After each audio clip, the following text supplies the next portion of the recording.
Here we go. Sorry. So welcome everyone. Again, my name is Ilaria. I'm the co-founder of Linknetic, and just a few words on Linknetic. We are the online business academy specialized in filmmaking, VFX animation, and game. Our programs are led by experienced educators and masters who are active professionals of the international industry landscape. We are the bridge between you and your dream job in the movie and the game industry, whether if you are a young student or even if you're starting again a new path in your life. We believe in a learning method that, yes, involves learning the software mainly used by the industry, but at the same time, we take care of the singularity, and the specific passion that you could have, even if you don't know your great talent or which career to choose yet. This is why we are so close to these incredible professionals that will share their experience and will be able to guide you through your journey with us. And this is why today I'm so happy to introduce you to the amazing Claudia Marvisi, mentor and instructor at Linknetic. And this is, as a professional, Claudia is the lead texture artist at Pixomondo, Germany, an academy and Emmy Award winner VFX company among the most incredible ones who work on blockbusters and TV series that we love the most. Before passing the word to Claudia, remember to write down your questions for her in the Q&A space below. And at the end of the presentation, we will be happy to answer. But I let her introduce properly her personal and professional journey. So Claudia, hi there. Hi, Ilaria. Thank you for having me here. I'm really honored to be here. So before we start with the webinar, of course, I want to introduce myself a little bit. I am a lead texture artist at Pixomondo. As Ilaria said, it's an international visual effects company. And well, I started my path in the VFX. Well, let's say I started way before and not starting with VFX. I knew that I wanted to be in kind of like in the artistic field and do some artistic stuff when I was still doing high school. And then from there, I started to do some 2D and motion graphics. Then I went into the video games field, still doing mostly 2D, and also from video games, I also moved to advertising a little bit. Mm-hmm. And then after this, I decided that was the time for me to take a step forward and then to explore the visual effects world. So basically, I went back to study to go more into the 3D world. And that's where I actually entered the VFX world as a 3D generalist. And from the 3D generalist, well, my profile at the beginning was a bit weird because I really did a lot of things at the beginning because I wanted to try so many things. So for me, it was really good to be in a place where I could try to do compositing, I try to do matte painting, and then at the end, I specialized more and more in textures because that's what I wanted to do straight from the beginning. And and then I kept doing texturing more and more. And and right now I am lead texture artist at Pixomondo. So that was more or less my path. Yeah, absolutely. So let's see what we are going to talk about today. And what we are going to talk about, it's what is a 3D asset. Especially we will start by looking at what is a 3D asset, not only from a modeling point of view, because I'm sure that most of the people know what a 3D model is, but this is not enough to have a final product that can be used in a VFX pipeline. So we will be talking about this, and then we will be starting to focus more on the texturing part and what's also texturing and shading, how to translate what we need to do, like to match a realistic material into a digital representation of it. And we will see also, we will talk a little bit about the figure of the texture artist, the tools of a texture artist, and also more in general, what it's expected and what are like the best practices to manage to enter in the visual effects world. So I would say we can start right now. And as I was saying, let's try to define what is an asset. So an asset is the 3D representation of an object. So usually the asset represents objects that are that could exist in real life, or they could not exist in real life. They could be fantastic creatures, they could be cars, buildings. I mean, it could be anything that we need to reproduce in 3D because it's not possible to have it in real life, or it's not convenient to shoot these objects, this creature, this whatever you need to have for your movie in the real life environment. So that's where the 3D comes in play, the visual effects come in play, and the asset are the objects, the products that we need to create in order to put them in the scene in our movie, to use them as and make them look real, of course, because we are talking about visual effects. So one important thing is that for visual effects, if visual effects are done well, the visual effects that are done well, it's the one that people don't notice, because that means that they are so well integrated in the real shoots that you don't see that they are actually fake. That's true. Yeah.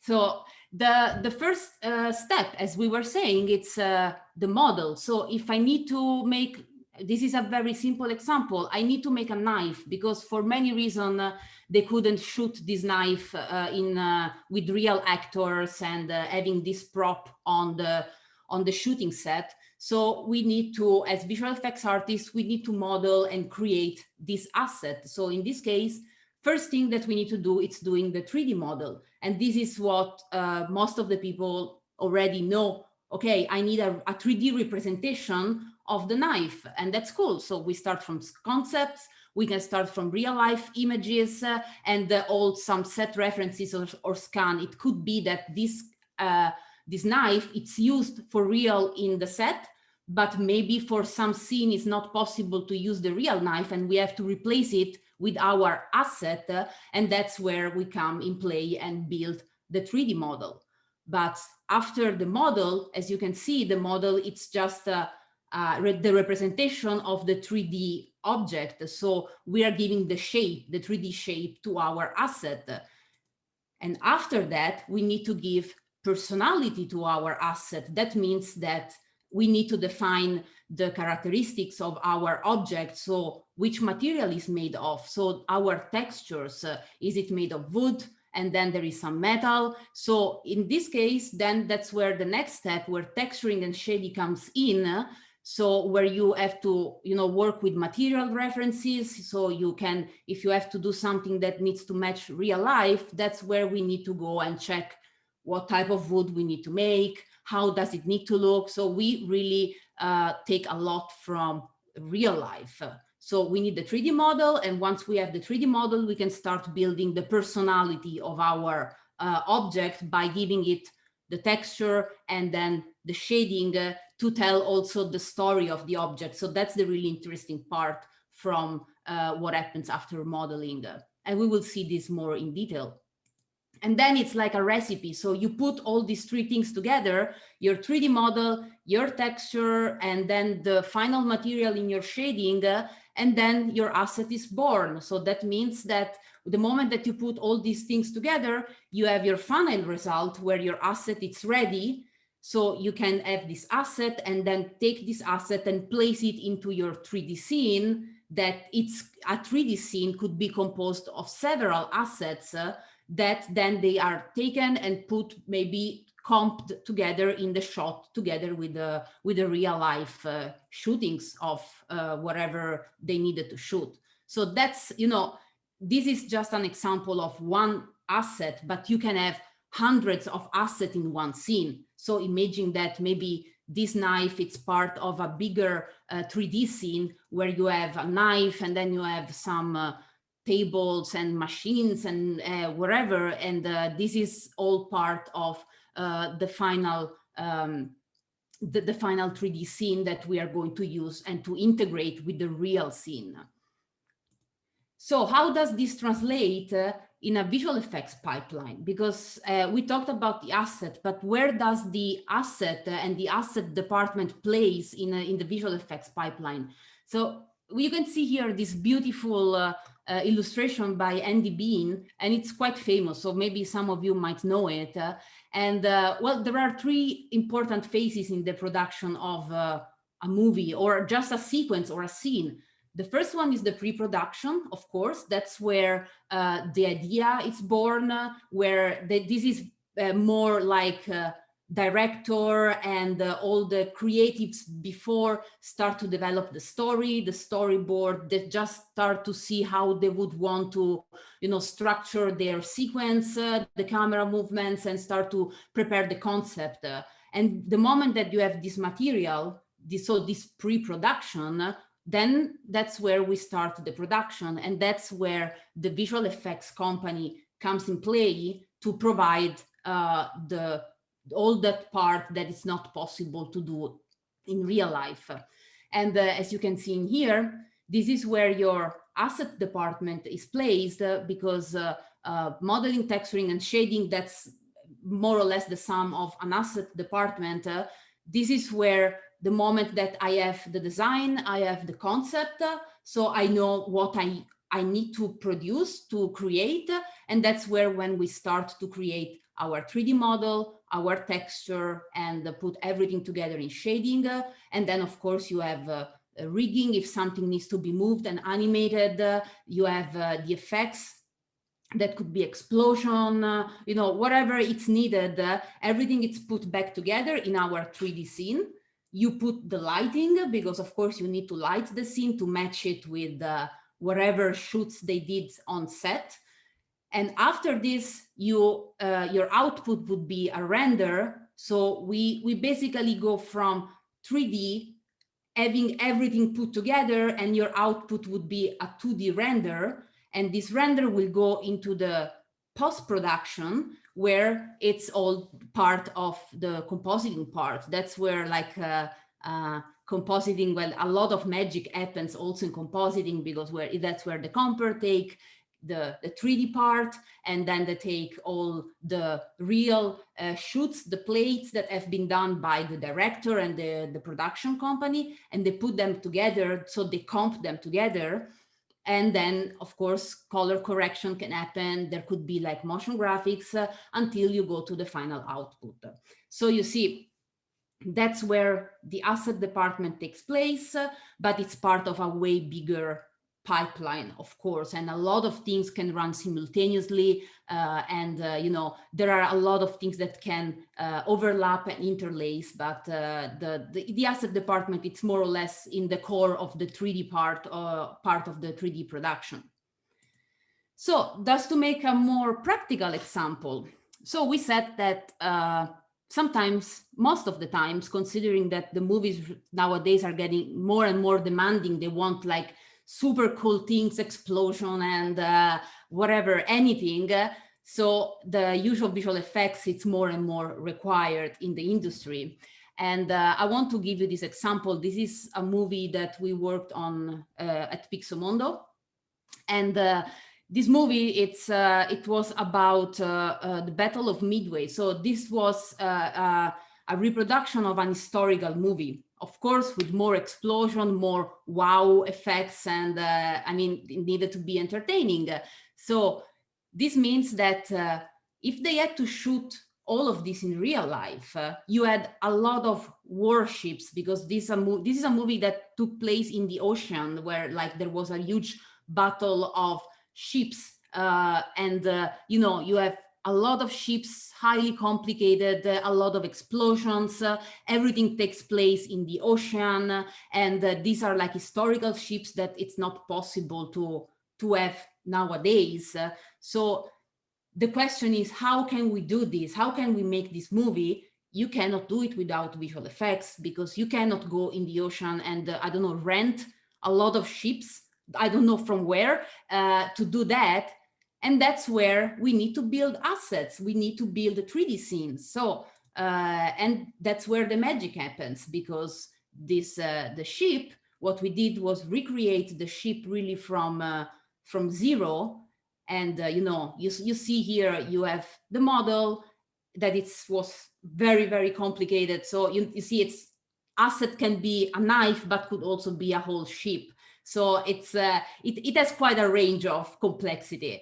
And you know, once you have that ship, this ship can be featured basically in all the movie. And if you need to make explosions, you can do it. You can really blow the ship up, and it's fine because you don't have to, you know, rebuild it every time. You have your 3D, and you can do that because of 3D. This movie wouldn't have been possible.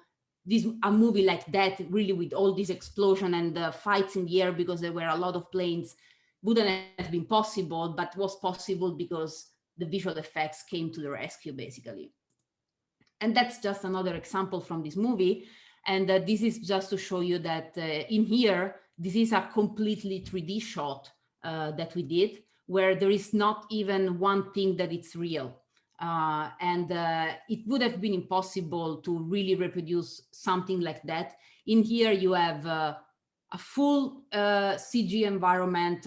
You have a lot of assets, like you have the planes, you have this building, you have explosions, so you have the effects. Everything is happening in the 3D world, because this wouldn't have been possible to reproduce a scene with that complexity. And just to make some more example, this is from our work on Star Wars: The Mandalorian. Of course, you see it's like it's not only about creating a full 3D scene. These are like some good example of integrating the 3D into the real shootings. So for instance, in here, you have, well, the creature, and you have just the actors that are real in this case, and all the rest was built. The environment was built. The creature, of course, was built. While in here, we have the Mandalorian, and we have still some set. So this is set, this house here, and all the rest was built in 3D. And all of this, each one of these pieces that you see, it's an asset that we had to model, we had to texture, and we had to shade and put in the scene. And well, in here, for instance, you can see, since we will be talking more about texturing, how much the texture can change the feeling of that asset. Like, you know, in this case, we managed to give the feeling that these are like debris. Basically, it's ruined. It's really like rusty, and that's what we were telling the story with our textures. So since we are talking about texture, now that we've seen that there is not only 3D modeled but for making an asset, but there is texturing and shading, let's see what is a texture. So I always like to start with the definition of the things that we are talking about, and a texture, and this is a definition that it's not for the 3D world, it's just in general. That's a definition that it's true for real life as well. So it's defined as the visual and tactile quality of an object surface. And that's really important, because the moment that you give the look of the material, you're not just determining the colors of your 3D model, you're also determining how smooth, rough, reflective, how, you know, if it's bumpy, if it's not bumpy. So that's why it's not only a visual feeling, but it's also a tactile feeling of the surface. That's why, like, texturing, it's way more than you see with your eyes. It's all about the perception of that object. And in order to go a bit deeper in the texturing topic, as we said, like, the definition of a texture or a material, it's something that exists in real life. And that's where I want to start, because that's really important, especially if you want to be a texture artist. Before getting to know how to do textures in digitally, you need to observe the world, because the world that surrounds you, it's made of materials, it's made of textures, and this texture tells the story of the objects. And it's all about, again, this visual and tactile quality that you can find in your object. So the first thing that we need to do, it's really to start observing what surrounds you, and you will find the texture in your everyday life. And I like to do this example to tell you, when I was telling you that the texture gives the personality to an object, that's a great example, because you can see from this that the shape of this object, it's a pyramid. So it's like, if you imagine this to be a 3D model, your model, even if I have to do a dice or a pyramid, the shape would be that one. I mean, I'm simplifying, but still, that's the shape that that this object will have. When texturing comes in, we are defining the personality. What is this object? So, you know, as a texture artist, I can have a pyramid that it's a Dungeons and Dragons dice, or it could be like a pyramid of Egypt. And this can be all defined by the texture, because I'm assigning the properties of the material to my 3D object. So that's where the personality of the object comes in. So, and now I would like to do an exercise with you. We said that we need to observe the world and the world that surrounds us. And that's a very good exercise as a texture artist, but as an artist in general, and also for if you want to be a modeler, it's the same. You really need to learn to observe and go above the average observation of something. So if we are looking at this, what I always like to ask my students is, what do you see in this? So I know you cannot answer to me right now, but I bet that if I ask you, okay, what are the materials that you see? First thing you would say that is, you would tell me that you see wood. Of course, there is wood. And the next material that comes straight to your eyes, it's metal. That's true. Those are the two materials, but we cannot stop at that. We need to go deeper, and we need to really try to break down how this, I mean, this is clearly a door. And we can tell this from the shapes, and more or less, you know, we have the feeling, at least for me, this is a door or maybe a window. But this one has way more than wood and metal. And that's where we can start going deeper in our analysis. And then I can see that I have some peeled paint over my wood. And over my wood and my peel paint, I have some moss. That's another material. This is something that it's all part of the story of this object. All of these elements are telling me a story. And the same goes for the oxidation of the metal. This is not just a simple metal. This metal went through a process of oxidation. So something happened. And that means this tells me, and that's the story again, that this object, this door, it's not an indoor door, but it's outdoor, because all this oxidation happened, all this peeling happened, there is moss. So you see, like, just by looking at this, I can tell the story of the object, and it's, of course, and then I have aging. So I can tell that this is an object that has been, quite consumed by the atmospheric effect, by the sunlight that peeled out the paint, the rain that did some aging, all the drippings, the moss. So, you know, all of this, we can tell all of the story through texturing. So that's why it's really important that you start observing and you start try to break down all of these things, because each of these materials or characteristic, they tell us the story of the object. And that's the aim of a texture artist. What a texture artist needs to aim to do with this texture, it's to tell the story, because each material, each part of this, it's really important to the final look of this object. So now that we talked about what happens in real life, the question is how we can translate this into a digital form of our texture. And of course, now it's not only, of course, like an artistic part where I say, oh, okay, I'm going to do this door super nice with all this peeling. Well, you need to have some technical background. There are some kind of 3D rules that you have to know in order to achieve the result.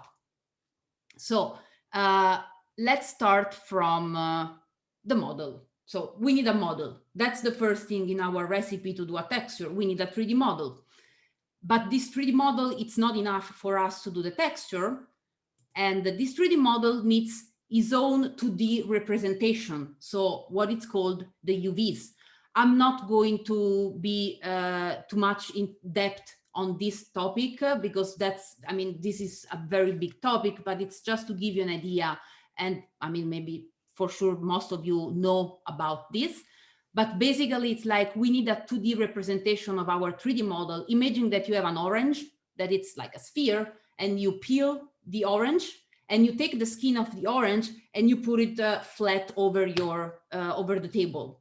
This is what you would do by taking whatever part of the model, and you kind of like peel it, and you unfold it, relax it, wrap it over a flat surface until you have a 2D representation of your model. The moment that we have this, that's the time when we can start texturing. So nowadays, what you do with texture, you are going to texture, so put all the color and the information that we will see in a minute over your 3D model. But what really happens, let's say, behind the curtains is that because we had the UVs, so the 2D representation of our model, what happens is that we will have the 2D representation of our textures, because at the end, our textures are simply images.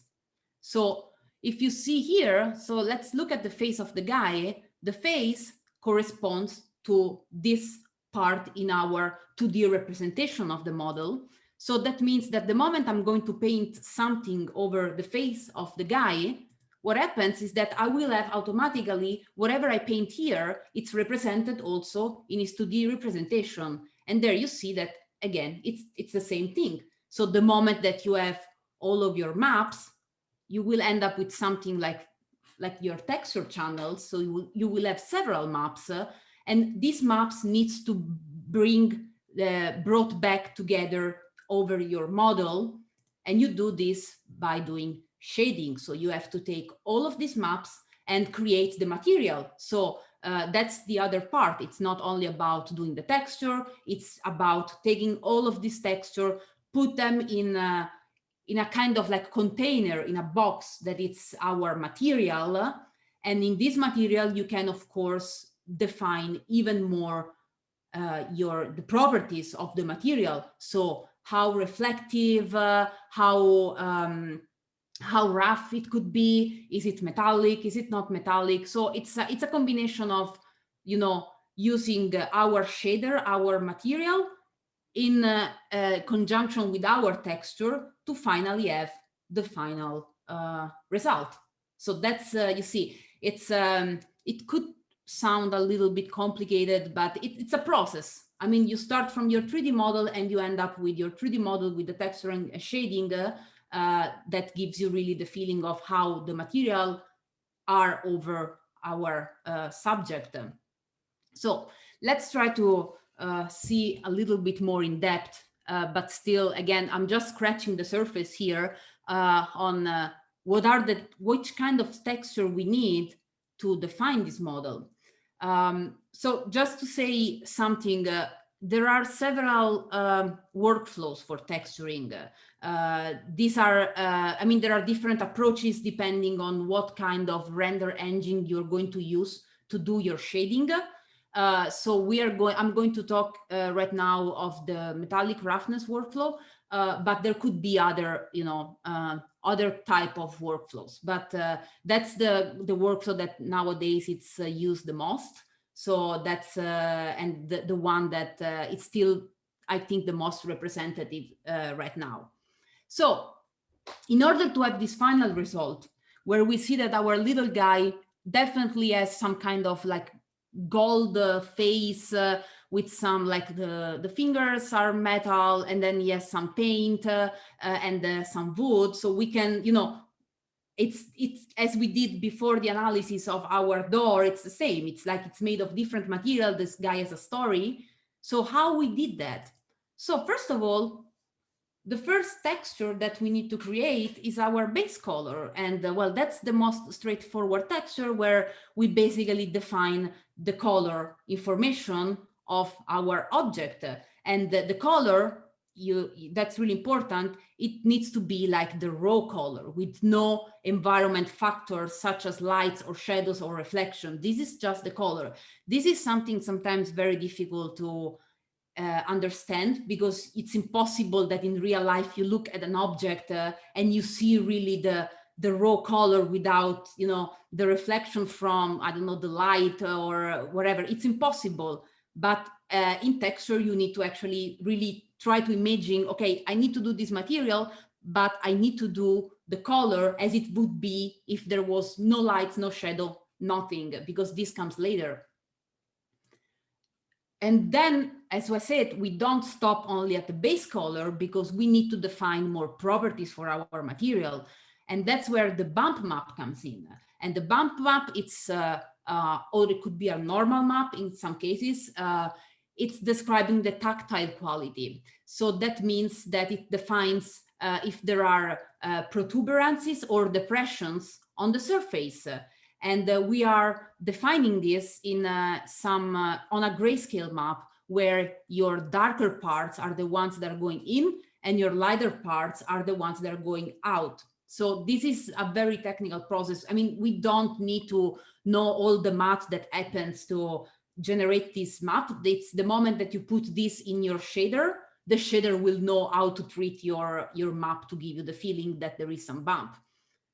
So we define the color, we define if there are reliefs or depressions, and then we can define if this object is rough or glossy, because again, that's really important.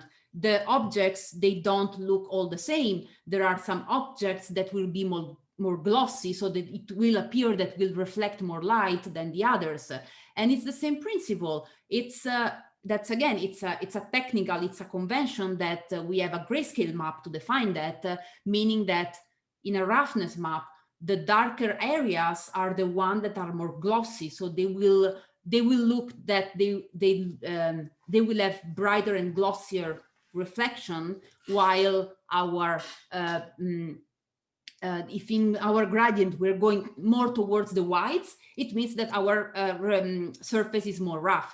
And I mean, it's not by chance that if you see the face of our guy, this is quite dark, because this is actually representing the most glossy part that this guy has, that it's actually the face, because it's also metal. And talking about metal, we also define if where are the metal parts and where they are not. So this is more like a black and white mask that it's needed in shading, so that the shader knows how to treat the different parts and how to give you the final correct result. So defining what is metal or non-metal, again, this is a huge topic, but it's very important for shading and texturing. That is basically at the core of building a shader, basically. So in here, very simply, we're just defining what is metal, it's white. What it's not metal, it's black.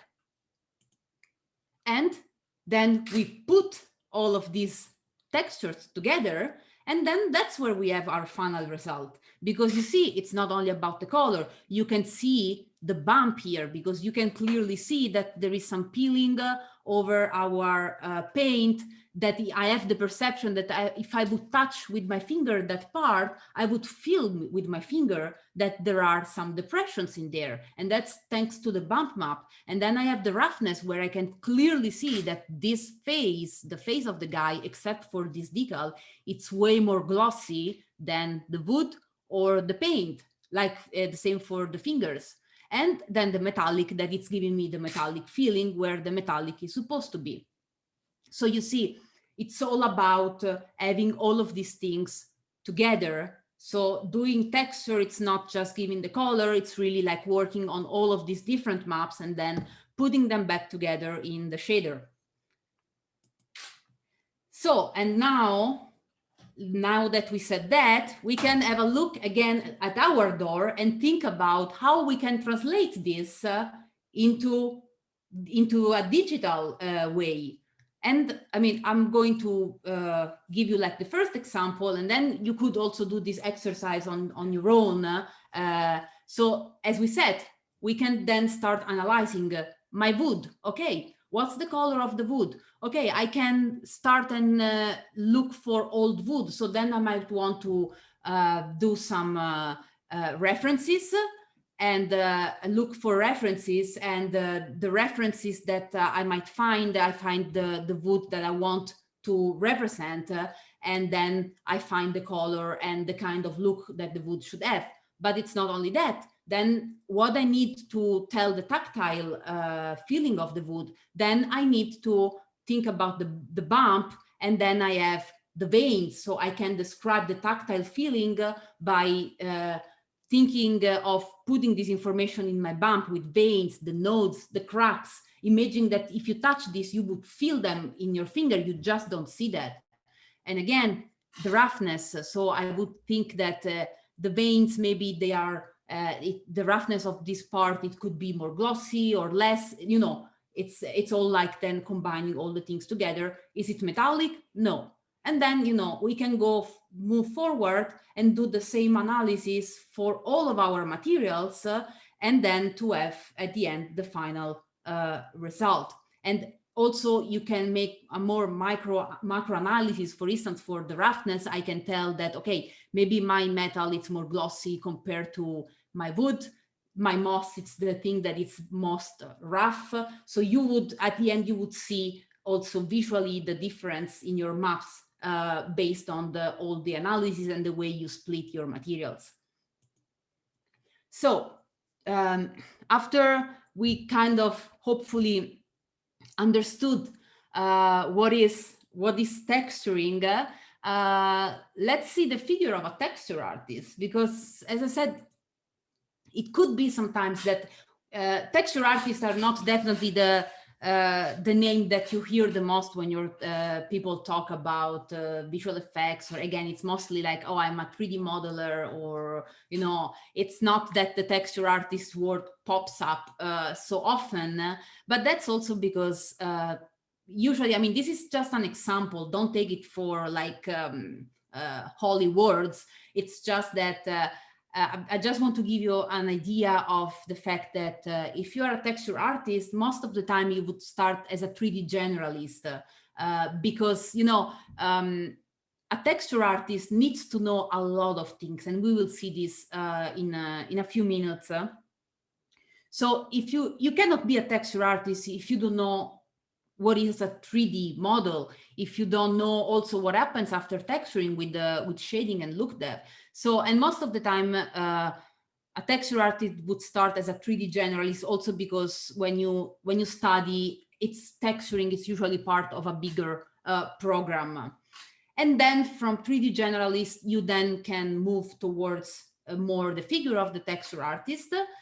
And then, you know, you can decide if you want to be in the visual effects industry or in the gaming industry. Let's say the lucky thing for a texture artist, it's that you can easily exchange between these two fields, because, I mean, there are some differences, but it's not, sometimes it's not that if you decide to be a texture artist for visual effects, if you decide one day to change, if it's not possible to do, it is possible. This is just an example. For instance, if you are a texture artist for visual effects, you would most likely work a lot on hard surface. So everything that it could be, I don't know, robots, spaceships, all this kind of stuff, or on organic. It could be creatures, rocks, characters. So these are like the big difference. Of course, a texture artist can and should do both, and be then later on specialized depending on what he or she likes on one of the two. And for gaming, again, you have the same, but also sometimes for gaming, it's more going towards a procedural approach, meaning that, of course, gaming, if you are in a video games field, you need to optimize a lot of things, and maybe you need to create everything in 3D and make sure that everything works. So maybe you are not spending 1 month on one asset, but you create a material that could be reused. So that's where the surface artist or the material artist comes in play. But again, this is just an example. We have material artist that works also in the visual effects and the other way around. So this is just a rough separation, but a texture artist, it's pretty free to really if it's willing to improve and to learn new things, to move from VFX and gaming quite easily. So then let's see what are the tools of a texture artist. And to do that, I would like to start with a bit of history. I'm not going to really tell you what happened year by year. For me, it's really important that you guys see from where we're starting to talk about. So this is 1962. It's like ages ago. And I'm sure like most of you are super young. So this 1962, it's like prehistoric times. I mean, this is not when the texture were born, but that's where the first digital art was born. So that means that Charles Xuri is the first person that created some art over a monitor of a computer. So this is just to give you an idea how long time ago this happened. And from there were some years where a lot of things started to develop. First thing that were developed was some shading techniques to have our 3D object to be shown at their best. So how the computer could interpret and render our 3D object in a way that it doesn't look, you know, like this, but it looks more like that, for example. So that the way the light and the shading reacts over the surface of the object. And then that's our starting point. In 1974, that's where let's say the first texture mapping is invented. And this is Edwin Catmull that felt the need to have more than just one flat color that you can apply to a 3D object. So that's where the texture come in place. And that's a great example of, okay, if I want to do a representation of the world, I cannot just use a flat color. I need a texture, so an image that it's wrapping around my sphere to have my my final result. And that's where the texture mapping was invented. And from there, of course, as we said, texture, it's not only describing the color, it's describing also the tactile sensation. And that's where the bump map in 1976 was invented. So it was invented to describe this bumpiness that the texture has. And that was a huge improvement towards the realism of the textures. And then, you know, it kept going on. And in the 90s, the displacement map, that it's, let's say, a very advanced way of doing bump, was invented. And from the 2000 years, well, maybe this might be more familiar to some of you, thanks to some pretty big blockbuster movies, a lot of things were invented and implemented. So for instance, the UDIM system, meaning that, let's say, as we said, like, we need the 2D representation of the object in order to do the texture. So the UDIMs were a system to have more UVs layout in a more efficient way, to have more resolution and to have more power to do better texture. They were invented by Veta Digital. Veta, it's one of the most famous visual effects companies, that it was the pioneer for so many things. And during the production of The Lord of the Rings, The Two Towers, there was the need to improve and implement the UV system, and that's where the UDIMs were invented. The same in 2009, again, Veta Digital, during the Avatar production. I mean, even if you guys didn't see it, I'm sure you know Avatar, because it was a breakthrough in the visual effects industry, because they brought so many innovation. And one of the biggest innovation is that Mari was invented. And Mari is the first texturing software. It's the main texturing software that we still use nowadays. Again, that was Veta Digital that needed to develop a dedicated texturing software in order to do all the crazy creatures and characters that they did for the Avatar production. And then, you know, from 2009, then in 2010, Substance Painter and Designer were developed.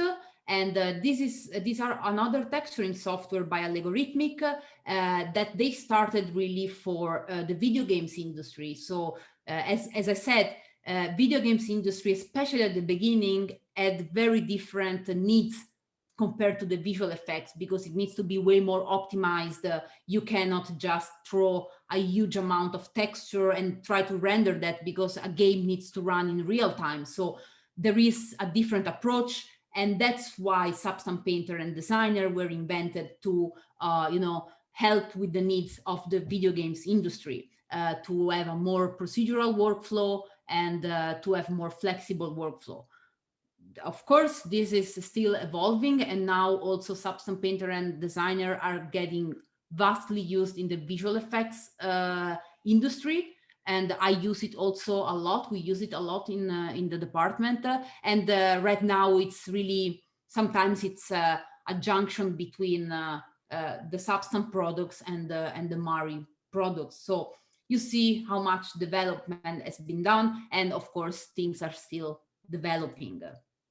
And just to give you a little example, we talked about Mari and the Substance Painter that, well, they are quite recent if you see how long the history has been. So how they were doing textures before, because Mari and Substance Painter are 3D softwares that allows you to bring your 3D model in the software, and you can really paint over a 3D model. So you have the model, you turn it around and you paint over the model. Well, before that we had this software, we were doing this, well, I'm not that old, but still, they were doing this in Photoshop. So they were painting over the UVs, or only over the 2D representation. So basically, you didn't see the 3D model, you saw that, and you did this on Photoshop, and then you were bringing this into your shader and hoping that it was looking good over your 3D model. So you see, it was, it's a very different approach. And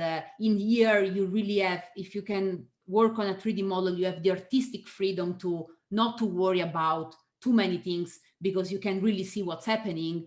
While if you were working only over UVs, you really had to have a lot of experience to try to guess also where your dirt could go, how it would work, and then pray that when you bring it into over the 3D model, everything was working. Of course, we still paint and work over the UVs. You have now both the options in the same software. So this is just to give you an idea of the tools of a texture artist changed during time, and they are still changing a lot. It's a field that it's constantly developing, and new tools are getting invented. So it's really something that I feel that it's going to change even more during the next years. So, and that said, let's get to the part on, well, this title is really like sensational. There is not really an entry ticket to the visual effects world. It's mostly about hard work and passion and the will to really put your effort and your time into it. And the first thing that I really care about saying, it's that, this title says the knowledge before the knowledge. What does it mean? It means that it's, of course, you need to learn the softwares. You need to learn how to handle, if it's modeling or texturing or shading, it doesn't matter. You need to learn the tools. But before that, you need to learn the logic and the workflows that are behind that, because the moment that you know how things works, like the theory behind it, you are able to translate this to any software, and then you can learn the tools. So that's this is something that it's really important to be aware of. And another thing that you have to be aware of, it's like you need to be aware of your skills. You need to be aware from where you're starting and where you want to aim, because sometimes it's really like a lot of people, either they underestimate themselves or they overestimate themselves. And I'm not saying this in a bad way, that's really normal, but it's nice that you challenge yourself. You need to be aware of your skills, because the moment that you are aware of your skills, you know how much you can still improve. And the moment that you do your path forward, you can look backwards and be proud of yourself. So, and that's the thing that happens if you are aware of your skills and where you want to be.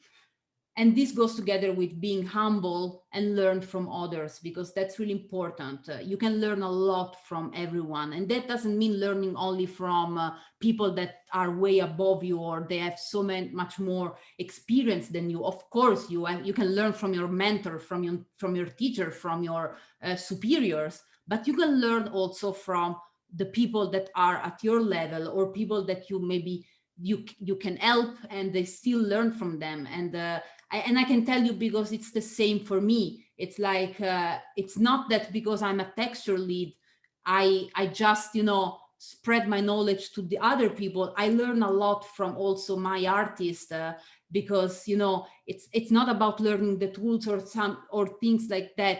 You can still learn a lot from other people. So keep your mind open with that. It's really important. And it's also really important that you work on your soft skills. As I said, of course, I can talk hours about, okay, you need to learn this software, that software, this is needed and that is needed. Okay, sure, you need that. You need the foundation, you need the technical skill, you need to develop your artistic skill, but you need to work on your soft skill. Do not underestimate that, because the moment that, let's say you start with a school, in the school, you are in a kind of like protected environment, because you are there for learning. You have your supervisor that it's kind of like guiding you. And the moment that you get out in the world, you need to be able to work with others, to work in teams. You need to be able to receive feedback from your supervisor, face times where things are not going as you expect. And that's where your soft skills really help, because you need to be able to handle all of these things and still be a good team player. So after a certain level, what really will bring you forward in the industry, together with your skills, of course, it's your soft skills. So don't underestimate that. You need to, if you want to get in the visual effects world or in any professional world, it's really important also what kind of person you are and what kind of mindset you have. So you need to work with other people. So that is really important. And also something that sometimes it's really difficult for students to understand, and I understand, I was like this, the same. You need to learn passions, and you need to be aware that the experience comes with training, of course, because you need to train and you need to train hard. And because, this world has a lot of competition, there are a lot of possibilities, but there is competition, of course. But experience also comes with time. So it's not only about how much you train. You train and you get super good and you land a super nice job. But to learn some things, you just have to give it time. You have to be on the field. You have to keep working, work on your soft skills. And that's where your experience will keep building, and it will be your experience as a professional. So that's the important thing. And you talk about skills, right? Soft skills and passion. Yes. They can grow, right? So you can improve them always, and you can nurture, right? You can nurture them. Yeah, it's totally great. It's something that it's really, really important. It's like, do not underestimate that, because you see that people that grow in that direction is the people that also that move forward. So that's quite important. Totally. So, and then let's see the texture artist case, and exactly other than the skills, the global skill that we said already that they are needed, what the industry expects if you want to be a texture artist. As I said, the texture artist is not only an artist that paints nice colors and bumps and maps over the 3D model. You are expected to have some modeling software knowledge. That doesn't mean that you need to be like a super good 3D modeler, but you need to know that. You need to be able to handle a 3D model. So together with the 3D software, you need to be able to handle and make UVs, shaders, and render engines. A texture artist many times is also a look dev artist. So it's the artist that takes the texture, bring them into our shader, into our material, and then make the final result. So you need to know this thing, the different render engine, because as I was saying before, there are different ways of doing the texture. We talked about the metallic roughness workflow, but there are other workflows where the maps are called in a different way. So because you are using a different render engine, for example, you use Arnold or you use V-Ray, it's two different words. You still are the same texture artist, but you need to know what it's needed. And well, from this, I can jump to this and say that's why you need to be flexible, and you need to be able to adapt your skill to the different workflows, because again, it might change what kind of output you are required to do. And then of course you need some photo manipulation software knowledge, because as I said, we don't do the texture over Photoshop anymore, but we use Photoshop a lot to do any kind of like preparation work, or also sometimes we do use Photoshop to do something. So you need to have photo manipulation software knowledge, and this is also goes together with the artistic skills, because texturing, it's, in my opinion, it's a quite artistic subject, and goes together with the technical fundamentals. You see that what we saw before, in order to translate our beautiful materials into a digital form, we need to know our theory, our technical fundamentals. Otherwise, we are not able to produce artistic results. So, you know, the more you have these fundamentals radicated in you, so that you are sure about the technical knowledge that you need. Once you are sure with this, you are free to focus on the artistic skills, because doing something artistic, it's easier if your mind is free from, oh my god, I need to think about how to do this thing to make it work. So the moment that you have the technical part settled down, it's fine, it comes kind of automatic, then that's where texturing becomes a highly artistic moment where you can tell the story through your texturing. So that's really, this is really, really important. And then, of course, I think you might have understood by now that you need a vast portfolio of software skills. I don't want to scare you with this, because, of course, you are not supposed to know each one of these software. I just want to give you an idea of how much stuff there is out there that you might end up knowing or not knowing. Of course, there are some things, as I said, that you might need to know 3D software like Maya, and then of course you need to know the texturing software like Mari and Painter, Substance Painter. Sometimes you might want to also learn Substance Designer, Photoshop, and then there are a lot of things that hover around this field. And again, that's why it's like, for modeling, maybe you learn Maya and you're good with that. And I don't want to, say that modeling, it's easier. I'm not saying that. I'm just saying that if you have Maya, you have your 3D software, you don't have to know Photoshop to be a modeler. You need to learn very well modeling, and you need to learn very well all the modeling tools that you might have also with other 3D software. For texturing, it could be a bit more complicated, because if you're a texture artist, you need to know your texture software, but then you need to know, especially at the beginning, if you are a student that want to make a demo reel, you need to be able to put this texture in your material. So you need to do look dev. And again, that goes really together with texturing. And also you might want to know a little bit of Nuke in order to make your turntable, your final result better. So there is a lot of things. Again, it's something that will come natural, because it's not that you go in a texturing course and you will have this list of software to learn.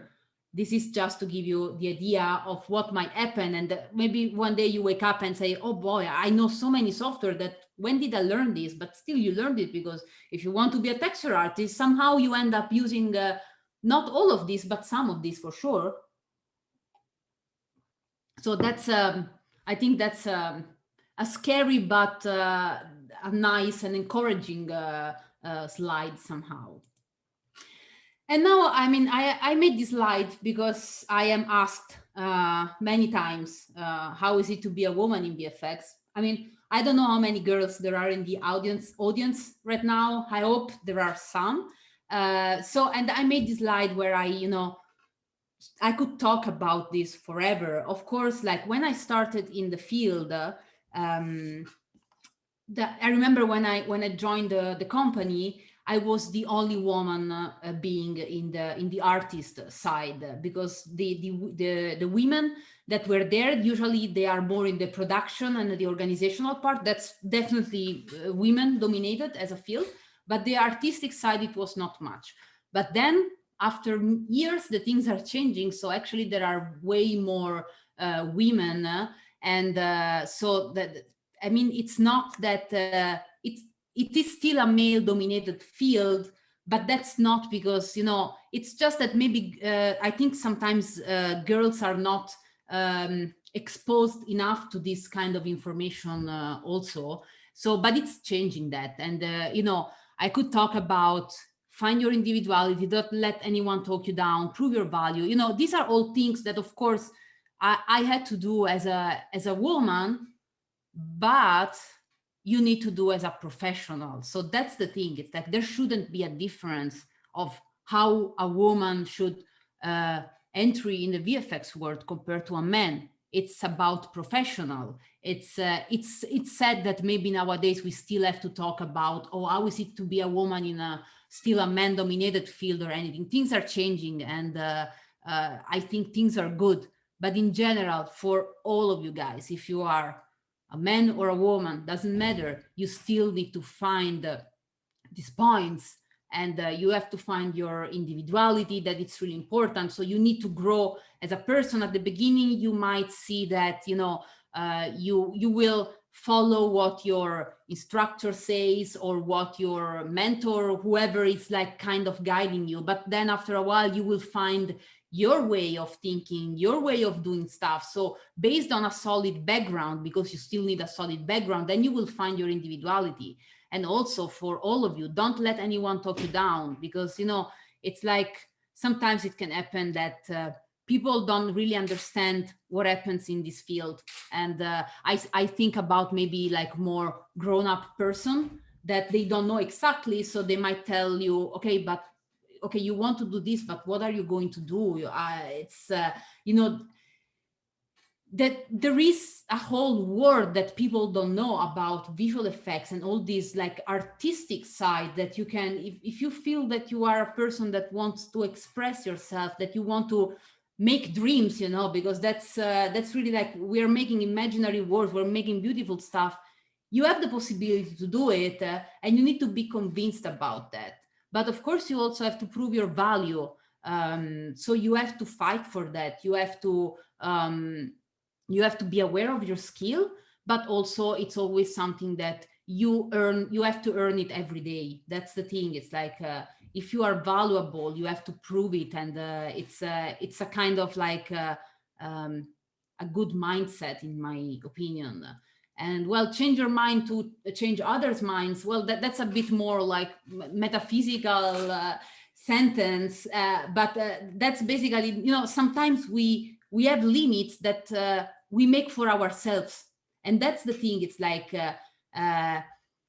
if someone is talking you down about doing something, you need to change your mind, because if you are affected by someone telling, okay, you will never manage to do this, it's not the problem of the person that it's stopping you. Maybe it's your problem that you are allowing the other people to stop you.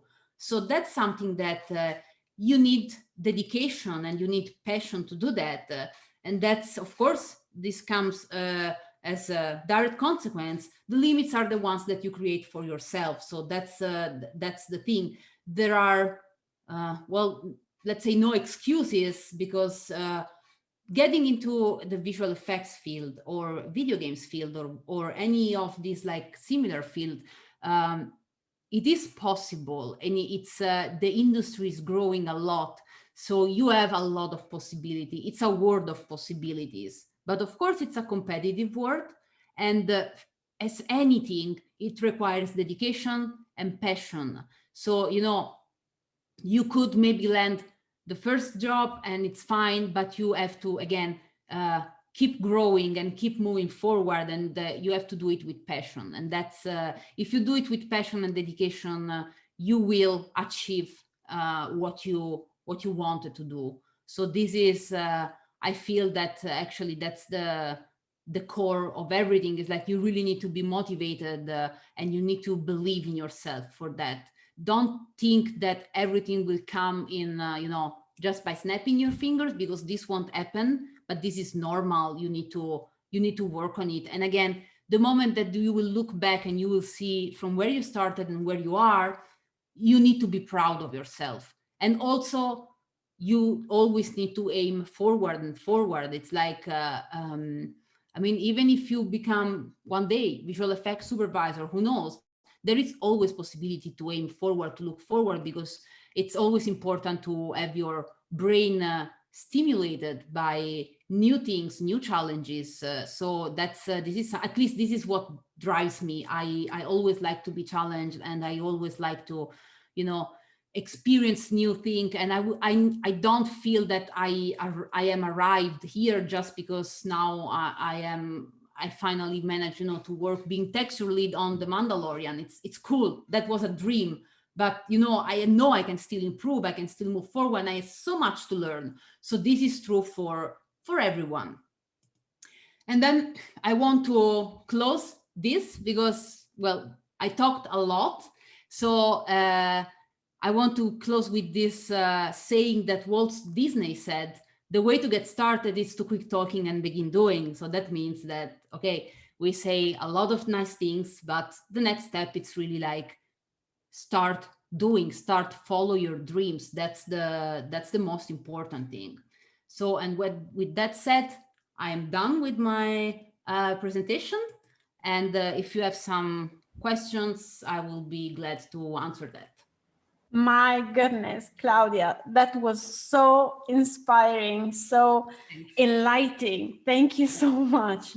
It's really important what you said, and I was really touched when I heard you say the beautiful materials, which means that you see beauty in everything you see around you, and I think this is kind of inspiring for an artist. So yeah, it was amazing.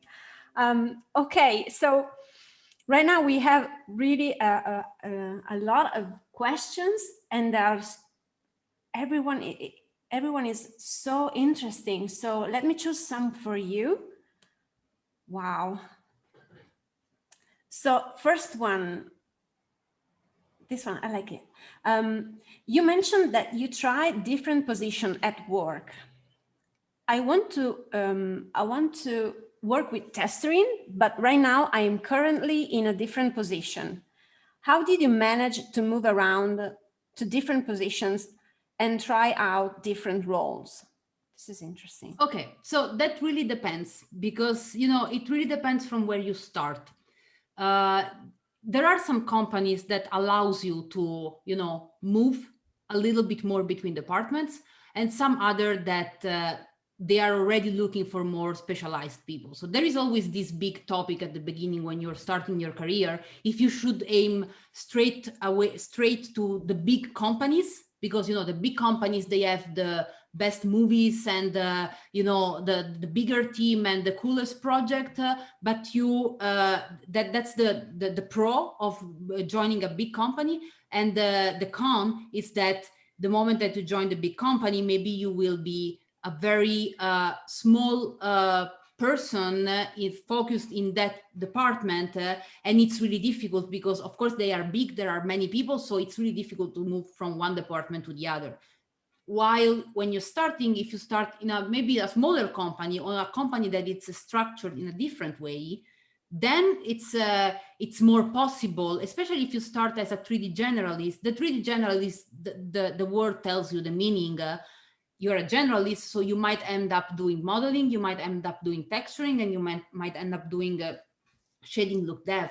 So that's this is something that it really it really depends from the company. I was lucky because when I started, and I started in the visual effects, especially at Pixomondo, the company was allowing me to really move and change a lot. Of course, that really depends from person to person, because there are some person that they have the ideas that are quite clear from the beginning, and they say, okay, I want to be a modeler and I don't care about moving, and that's more than fine. But for me, I was so curious to explore everything before saying, okay, I'm settling for that. That for me, being at the beginning in this kind of environment that allowed me to do that, for me was great, because also I have, I in my baggage that I'm bringing over my shoulders, I have a lot of things that somehow, even if now I'm obviously specialized in texturing, I can still reuse a lot of the things that I did. So it really depends where you are working and in which company you are. I mean, it doesn't hurt to ask, of course, but it really depends from the company structure. And the possibilities, yeah, the opportunity. True. Wonderful. Let's see another one. Aditya, hello. I would like to know which is the most important thing in the whole timeline, like having the best texture, or implementing or compositing the whole model in the timeline. The most important thing in the timeline. Well, there is no most important thing, really. It's like, it's, if you fail at some point, you can still fix it, but if it's a kind of like a chain. So everything is important because everything has its role. If you do a bad model, I mean, I can do great texture to make it look better, but if the model is done wrong, it will never, texture cannot fix a bad model. And the same is if I have a great model, but I'm doing texture that are not that nice, at the end the result won't be that nice. So there is not something that is more important than others. What I can say is that the compositing part, sometimes can save the day in a way that many things could go wrong in 3D. I mean, also sometimes you have some technical limitation, or sometimes you do your renders, you run out of time, you cannot fix these things, like going back again in all the 3D pipeline, because if I need to change something in the model because something went wrong, the moment that they change the 3D model, it means that this model needs to go again through texturing, through shading, and then go back maybe to animation, rigging, and then rendering again. So comp in this case can it is important. It's not more important, but it is important because sometimes comp can fix some things that didn't turn out to be really good from 3D. So that's a way of seeing it. But of course, in the whole pipeline, everything it's really interconnected and it's really important. So yeah, there is not really something that you would say, okay, this is the most important thing. It really depends. True. And it's a team job, right? So. Yes. So another one, Nikki. Hello, Claudia. I recently started my new position as a first-time senior texture artist. My question is not as much on the technical side, but on the ethos and the persona of a lead texture artist. What would you suggest to someone starting on this position for the first time? Okay, well, I suggest you patience, because even if you are a senior texture artist, being a lead, it's something really different, and this is something that no one is teaching you at school. So no matter how many courses you do, you could be a great artist, but you might not be happy being a lead. And this is something really important because, for instance, like being in a lead position, you need to organize a lot of things. So you have to organize your team, having the overview of what your team is doing. So it's not only about giving them artistic feedback or, making reviews or try to give the direction of how you want the materials to look, the texture to look. It's also about keeping the team tight, being organized, and you know, and sometimes you have to give up a little bit on the proper texture work. So that's the first thing that you should ask yourself, is that if you are ready to give up a little bit on your texturing. So having like an 8 hours day where you can just sit in front of the computer, you open Mari and you start painting, and you start painting your beautiful dragon, and no one is bothering you, let's say. So you have to give up on that, because you won't have time to do this really. And I mean, of course, this is something that I miss a little bit, because I don't, for me, it doesn't happen that I am sitting 8 hours in front of the computer with no one talking to me, or like giving feedback to the artist, or doing meetings. So you need to be aware that you will face that. So there is not really a way to prepare before, because again, this is something that no one is teaching you, but you need to be aware that you need to be able to talk to people, to be, you know, part of the team, and make all your team feel part of the same, the same objective. So there is a lot of this aspect in a lead work, because you have to lead the team. So that's and you still have to mentor them, especially with the junior people. So it's a quite complex thing, and you gain a lot of great things, but on the other end, as I said, you need to give up on some other things, of course. A choice. Yeah. Wonderful. This one. Are shading artists and texture artists completely different roles? I've heard that shading artists need to know more technical shading procedures, while texture artists work more within Photoshop, Substance Painter, and Substance Designer, etc. Okay, so that's a good observation. So in general, as I was saying before, a texture artist can be a shading artist, look depth artist. Even because if you become a texture artist, for sure you need to know how to use your texture and put them in the shader. That really depends, however, on which company you work. Again, if it's a small company, maybe you are a texturing look depth artist. When I'm talking about look depth, it's synonym to shading artist, let's say that, because sometimes there are a lot of words that are different, but they are synonym in this field, so it can be quite confusing. So it could be that you have to do both. But of course, as you said, it's true that the shading artist, if you are a pure shading artist, you are going more in depth with the technical stuff, and you know really how to, sometimes shading artists can do amazing things without even using the textures. So, and maybe a shading artist wouldn't be able to do this in texture, so he does it in directly inside the shader, inside the material. And that's the same the other way around for the texture artist. So a texture artist that it's also a look depth artist would still rely a lot on his texture, and he needs to be able to bring them in the shader, and of course doing some shading techniques to implement his texture and everything. If you are a pure shading artist, then probably you are more focused on that, on all the procedural approach to the materials. So it's a different, it could be different, but also like a texture artist could definitely be a shading artist. Awesome.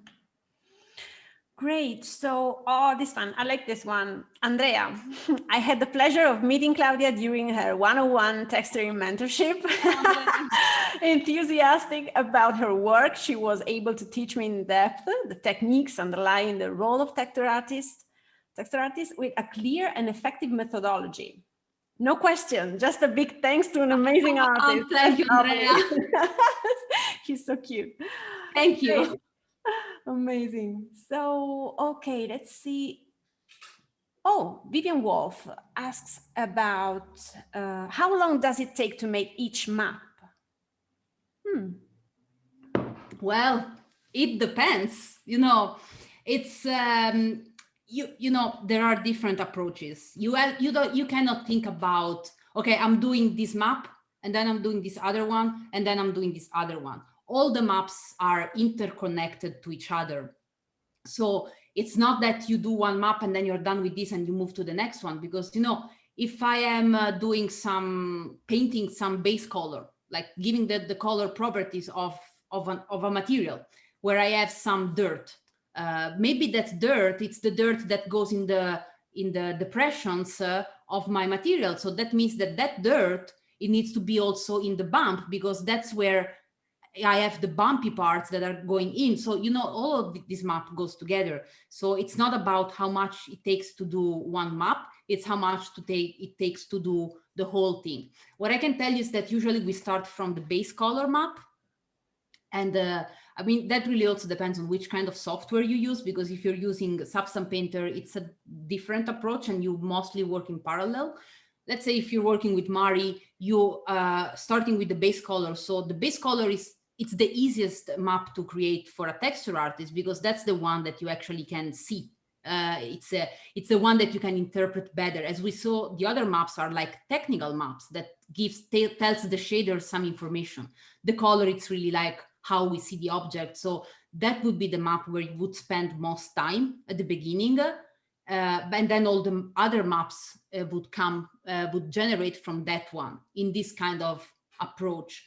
But how much time, it highly depends on the importance of the asset, how big is the asset, how close is going to be to the camera. I mean, sometimes for doing a texture for something, for just one asset, it could take 1 month when they give you the time in production to really have 1 month to work on one asset. So it could take 1 month, 2 months, but sometimes you just need 1 day to do one texture, because maybe it's just something small that goes in a much bigger environment. So that it really depends. And of course, if you're doing a project for yourself, you should use most of the time that you can to make your project good. The other thing is that you need to also be able to work a bit faster, because sometimes, you know, especially students, when they start and they do their they do their projects in general, like their own project, personal project, they take the right amount of time, and maybe you won't have that time when you are in production. So that's the important thing, is that you need to be aware that all the time that you're taking, you need to still be aware that you need to be able to produce some good results also when you have less time. And at work, you never have the time that you would like to have to do texture. This I can assure you. It's like you would like to have 1 month to do something, and then you are given 2 weeks. So always like that, right? Compromises, yeah. Compromises, yeah. Yeah. Great. Oh, I love this one. Philip is asking, how did you manage to land your first job in the industry without experience? Okay.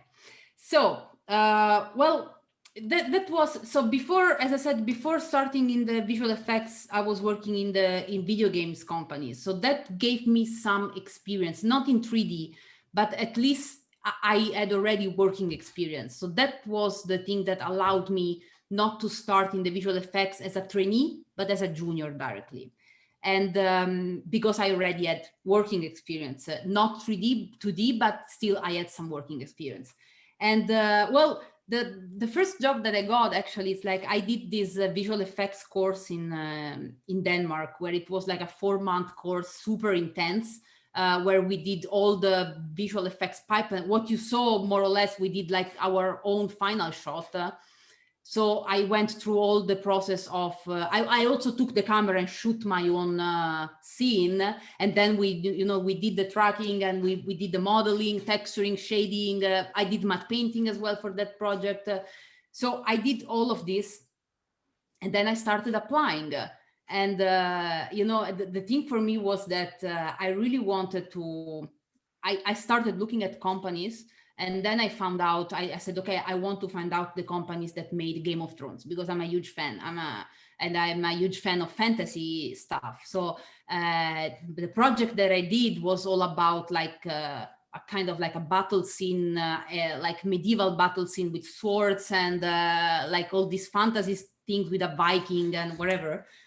So when I found out Pixomondo that actually was doing Game of Thrones, I said, okay, I'm going to apply there. It's like, and I had my reel that was a kind of like, I mean, it was not Game of Thrones, of course, but it was in that style. And I was lucky enough that at that time, they were actually working not on Game of Thrones, but on another project that was a fantasy series. So they basically saw my reel, and, they were kind of like, okay, we need her because we need to do this kind of stuff. And that's how I landed my my first job. I was lucky, of course, but also you land it also by having a good reel. Basically, you need to show your skills. And I mean, making a good reel is a whole another topic that we could talk. I mean, it would need another webinar to talk about this. But you know, your reel needs to show your skills. So we don't. I'm doing interviews as well to the artists. So I see a lot of reels and things, and it's not important how much things you put in your reel. You just need to put few things that are good. Really good. So that's the thing. That's how you land the job, because that's all it takes. They need to be a good quality. You need to be aware of the quality that the industry expects from a junior or from a trainee, because that's also important. That's the topic of be aware of your skills. Before you send your reel, you need to make a reality check of, am I there to actually being prepared to send my reel into the world? And you can do this by just looking at many reels that are around, like from students that just got out of school. You can find tons of that on YouTube online, and there you see, and you start analyzing them, and then you start try to place your reel on the level. You know, you can make a comparison and see, okay, is it my reel at that level or at this level? And then you see what is the standard. So autocritic too. Yeah, it's important, yeah. Quite important. Yeah. Great. Oh, let me see another one. And then I think, yeah, oh, I'm so sad.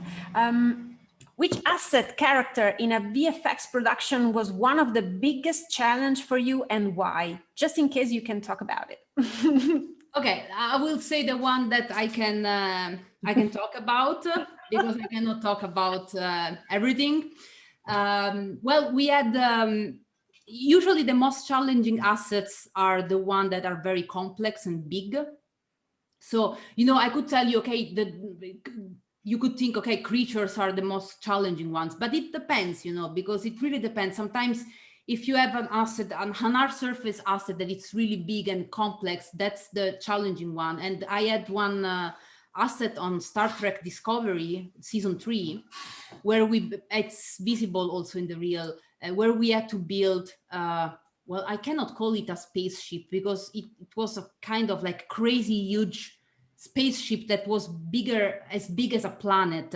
So it was an asset, but it was the size was huge, and that thing needed to be split. And also for modeling was a huge challenge to do that. And also, you know, the challenge is that that thing had so many UDIMs that you couldn't handle all of it in at the same time in texturing. So there was a huge planning for that, for how to achieve the final result for this and how to have everything working. So that was the challenging part, was to plan before on how to achieve the final result for that, because it was so huge and the camera was going so close to that. That's also the problem, that you needed to be able to tell the scale of this thing as well. So that's one of the most challenging things in texturing. It's like being able to tell the scale of the object by seeing how much detail you are going to put in your texture. So that one, for sure, size-wise, was one of the biggest challenges that I can talk about. That it was quite a huge work, like huge. It was a planet, but it was a spaceship. So there was both. Yeah. That's wonderful. Claudia, we have so many questions that I would be happy to answer. You will be happy, I think, because they're really interesting questions. But I think we are at the end of our beautiful event. So I want to thank you so much for everything. It was really, really enlightening and so inspiring. Absolutely. I repeat that because it was. And yeah, thank you guys for being with us, for sharing your experience too, because I think they are going to appreciate it. So follow us on LinkedIn and Linknetic.net, our evolving platform. our social media channels, and also check out the course that Claudia designed for Linknetic. That is really, really amazing. And okay, so goodbye, everyone. Good night or good day if you are in some weird place in the world. Guys, thanks a lot. Thank you. Thank you so much, guys. It was great to have you here. Thank you. It was amazing. Thank you so much, and see you at the next event. Bye-bye, guys. Bye. Bye.